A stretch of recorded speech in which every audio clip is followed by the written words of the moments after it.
Sure. So my name is Elisa Schreiber. I'm the Vice President of Marketing for a venture capital firm called Greylock Partners.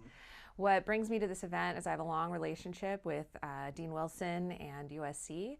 I was actually the founding Director of Communications for the Institute for Innovation here at USC, spent 4 years here, got my MBA at USC Marshall, and spent a lot of time thinking about the kinds of skills that I needed in my own career, and then, conversely working with Ernie on thinking through what kinds of skills should we be putting into our students to make sure that they're most prepared for the new challenges that they're going to face when they come into their professional lives. I think that if you agree that there's a need to have fluency across design, technology, business and economics, as well as basic communications and fundamentals of communications, then it's really important that the major research universities like USC and USC Annenberg specifically are preparing students to enter into the world with fluency in those areas.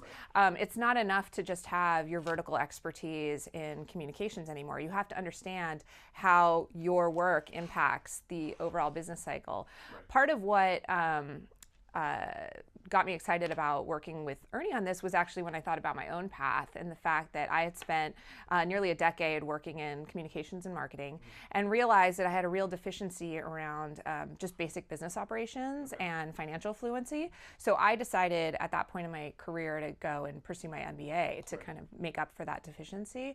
And I'm really, really grateful for my experience here at USC Marshall and for that experience. But I think that had along the way there had been a kind of a proactive or concerted effort both on my core education as an undergrad as well as throughout my career, if I'd been thinking about how do I get open and exposed to finance and operations and some of the business side of the world, then I would have been better at my job going forward.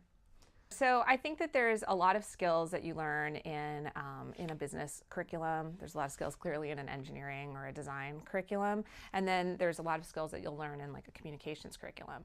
What the third space, in my opinion, is where do those worlds collide? And how do we create students that are entering into their professional lives who have a real working vocabulary for all of those areas and can then create value for the companies that they're working at, because they can have reasonable and informed conversations with the folks that are working in the engineering department or in the product department or on the finance side, and be able to create value through having informed conversation. Okay. If there's one core value that has really driven my professional career, it's been a sense of entrepreneurial spirit. I've always been at the forefront of whatever was going to be the next 5 to 10 years, how we were going to live, work, or play. And I've chosen my professional path to be right there at the cutting edge. I think that's a really important skill for students coming out of the third space.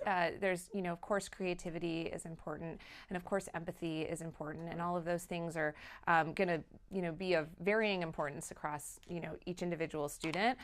For me, entrepreneurial spirit and this relentless desire to just build and create and make an impact is something that I personally has always driven me. When I first walked in, I was really impressed with this open loft space area. Clearly, it's a place where students, faculty, and staff can convene and share ideas, be able to really think through some of the challenges that they're working on, whether it's academically or professionally or some hybrid of both. I think that the space itself has been really thoughtfully designed to create places for communication and conversation, dialogue, and debate. And so I wish that I had a space like this when I was a student.